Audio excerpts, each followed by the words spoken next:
Welcome to a fast-growing corridor in the Mumbai metropolitan region. Mumra on one side, Shil Road on the other. Strong connectivity already in place.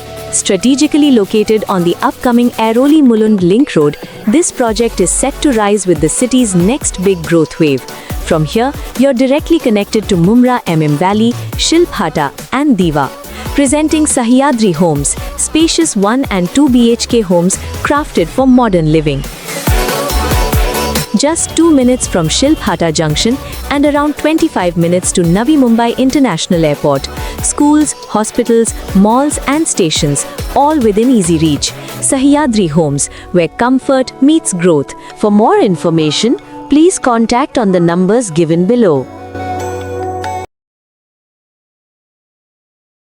मैं इस्लामुद्दीन खान और आप देख रहे हैं प्रहार times. Mumbra के ward से एमआईएम की नगर सेविका सहर शेख एक बार फिर चर्चा में बनी हुई है। दरअसल इस बार जो है उनके पिता जो यूनुस शेख है उनकी ओबीसी सर्टिफिकेट को लेकर अब चर्चा गर्म हो गई है। दरअसल आपको बता दें कि ठाणे महानगर पालिका का चुनाव जीतने के बाद सहर शेख भी सुर्खियों में थी, क्योंकि उन्होंने मंच से कहा था कैसा हराया। इसके बाद उनकी वीडियो वायरल हुई, जिसके बाद वो सुर्खियों में आ गई। लेकिन इस बार जो सुर्खियों में सहर यूनुस शेख है वो सर्टिफिकेट ओबीसी सर्टिफिकेट को लेकर है, क्योंकि शहर के जो पिता हैं यूनुस शेख, उनका जो सर्टिफिकेट ओबीसी सर्टिफिकेट है उस सर्टिफिकेट को लेकर जावेद सिद्दीकी ने जो है तहसीलदार से शिकायत की थी और 2 बार हेयरिंग भी हुई और जो है तहसीलदार ने लेटर जारी किया है कि ये जो सर्टिफिकेट है ये बनावटी है और इस पर गुनाह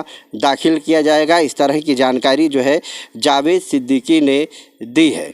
आपको बता दें, मीडिया से बातचीत करते हुए जावेद सिद्दीकी ने ये भी कहा है कि जल्द ही जो सहर यूनुस शेख है उनका पद भी जाएगा। लेकिन जो ओबीसी सर्टिफिकेट है यूनुस शेख की सर्टिफिकेट को लेकर उन्होंने शिकायत की थी।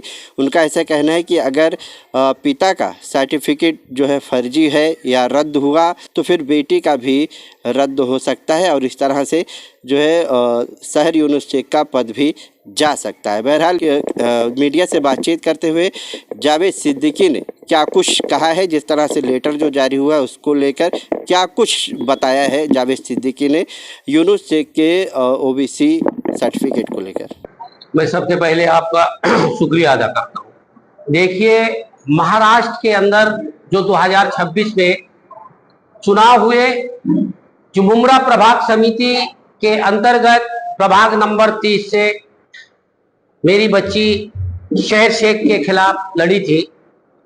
आपको बता दूं कि चुनाव के बाद में मैंने मुंबई शहर जात वैधता प्रमाण पत्र से मांगनी किया कि आपने ये जात वैधता प्रमाण पत्र किस बेसिस पे दिया, आप मुझे कागज दो।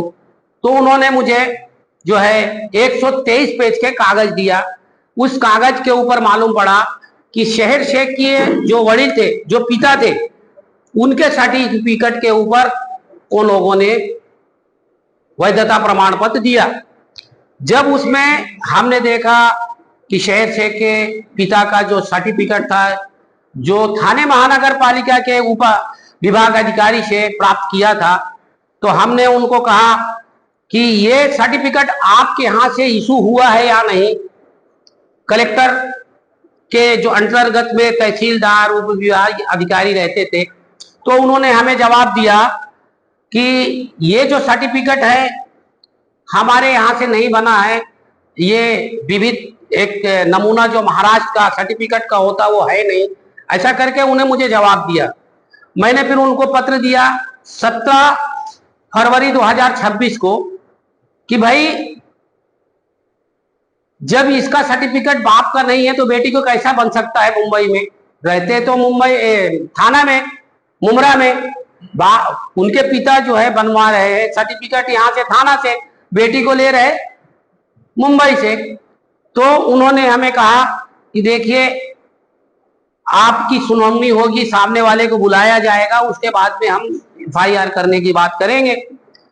तो 18 तारीख को हेयरिंग लगी तहसीलदार के पास।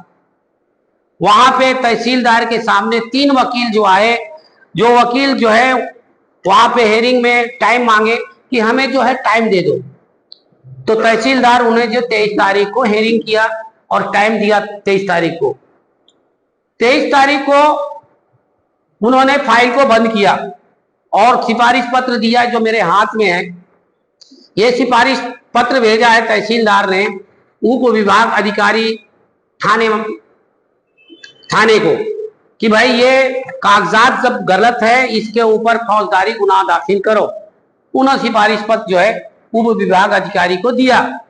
तो उसी के साथ साथ में उन्होंने जांच पड़ताल समिति मुंबई शहर माहिती उनको भी भेजा गया कि ये गलत तरीके से सर्टिफिकेट मिला है, ये इसको रद्द करो।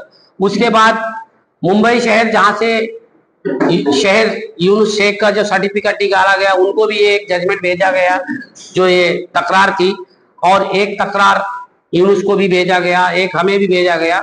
अब इसकी हमें प्रशासन से और उस डिपार्टमेंट से गुजारिश मैं करता हूं आपके न्यूज के माध्यम से, ये गलत लोग जो पूरे महाराष्ट्र में इसी तरह से जो चुनाव लड़ते हैं, ओबीसी की जो फैसिलिटी जिसको मिलती है उसको न मिलकर ऐसे लोग जो राजनीतिक में अपने आप को बहुत बड़ा समझते हैं, पूरे हिंदुस्तान महाराष्ट्र के अंदर जो बोल रहे हैं कि हम कैसे हराया। अरे भैया जीत गए थे आप, हम लोग तो कुछ भी नहीं बोले, जीत गए, चलो जनता ने तुमको जिताया है।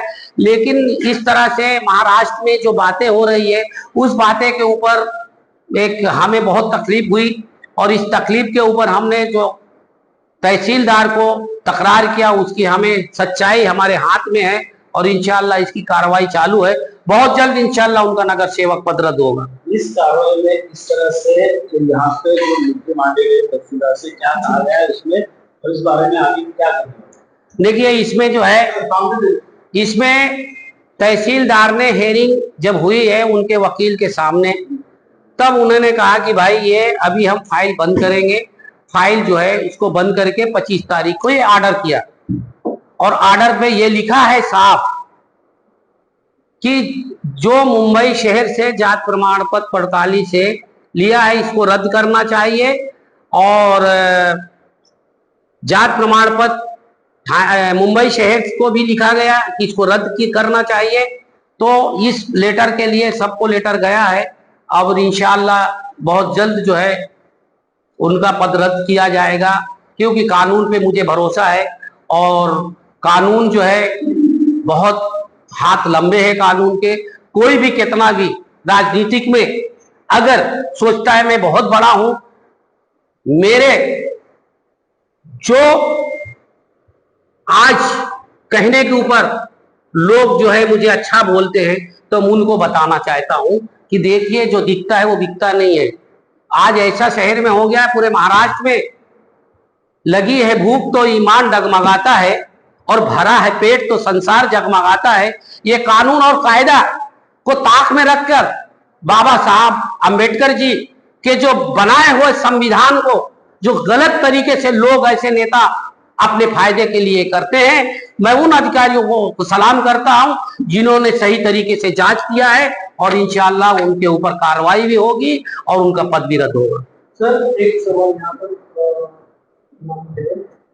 जब ये सब कागजात उन्होंने जब इलेक्शन करने से पहले जो रिटर्निंग ऑफिसर थे उनको दिए थे, ये सब कागजात जो है वो सच में सच है या फेक है, ये पूरा जांच करना है कि उनकी जवाबदारी नहीं थी, रिस्पॉन्सिबिलिटी, और अगर उन्होंने भी अपने काम में या जानबूझकर ऐसे सब पास किया तो उनको कोई कार्रवाई होनी चाहिए। देखिए जो निवृत्त अधिकारी होता है, कायदा के ऊपर ये असली है या नकली उसको पता नहीं होता है।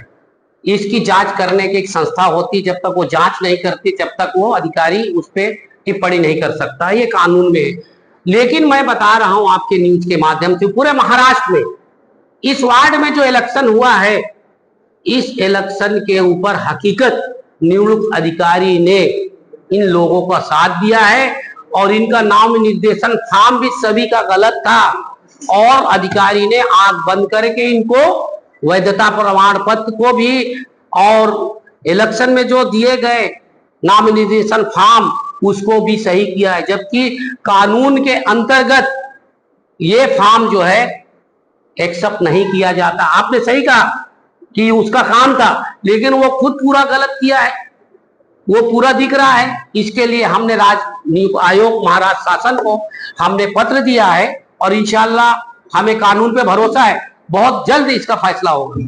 सर अभी अगर उनके ऊपर गुनाह दर्ज हो गया जी, तो उसके बाद आगे क्या होगा? मुंब्रा में जहाँ से ये चुनकर आए हैं वहाँ क्या होगा? फिर से इलेक्शन होगा, उसके आगे की प्रोसेस क्या होगी? उसके लिए आप फिर से कोर्ट में जा? देखिए, मैं आपके न्यूज के माध्यम से बहुत जिम्मेदारी से कहना चाहता हूँ, इलेक्शन होना है ना होना एक अलग चीज है, लेकिन जो गलत तरीके से चुनाव लड़के किसी का हक छीना जाता है, इसमें प्रशासन का बहुत बड़ा योगदान होना चाहिए। और दूसरी बात ये बता दूं कि जो इलेक्शन की बात करते हैं, इलेक्शन होगा नहीं होगा, तो मैं आपको बता दूं सन 1949 में महाराष्ट्र शासन थाने महानगर पालिका में एक जीआर है, जो यहाँ थाना में अगर कोई डिस्क्वालीफाई होता है, कुछ भी होता है, वो इलेक्शन सेकंड होता है। और मुंबई महानगर पालिका 1888 में एक जीआर है, वहां पे सेकंड नंबर अगर ऑटोमेटिक उसको पद मिलता है, तो इसलिए यहाँ पे चुनाव होगा। बहुत जिम्मेदारी से कहना चाहता हूँ, मैं बहुत जल्द जो है इंशाअल्लाह 30 तारीख तक राज्य नियोग आयोग को मैंने एफिडेविट दाखिल किया कि वो मैं मेरी प्रशासन से जो अधिकारी है, वो अधिकारी से मेरा है, उसके खिलाफ मैं इंशाअल्लाह बहुत जल्द जो है हाई कोर्ट जाने वाला हूँ। मैं पिटीशन नहीं दाखिल करूँगा, पीआई जस्टिस चीफ जस्टिस के पास इसकी इंक्वायरी करवाऊंगा। जो अधिकारी गलत किया है उसके ऊपर कार्रवाई होना चाहिए, ताकि दोबारा ऐसा कोई गलत काम ना हो। जैसे अभी राष्ट्रवादी हो गया, शिंदे ऊपर कोई कार्यकर्ता हो गया, नेता हुआ, उनको कुछ निवेदन अगर पत्र वगैरह दोगे? देखो कैसा है, तो आपकी न्यूज विषय पूरे महाराष्ट्र को मालूम हो गया है, उनको पत्र देने से क्या लेकिन वो जो अधिकारी कौन सा अधिकारी कौन अधिकारी इसकी मेरी प्रक्रिया चालू है। जो अधिकारी गलत किया है उसके ऊपर ही कार्रवाई होनी चाहिए सर। मैंने लिया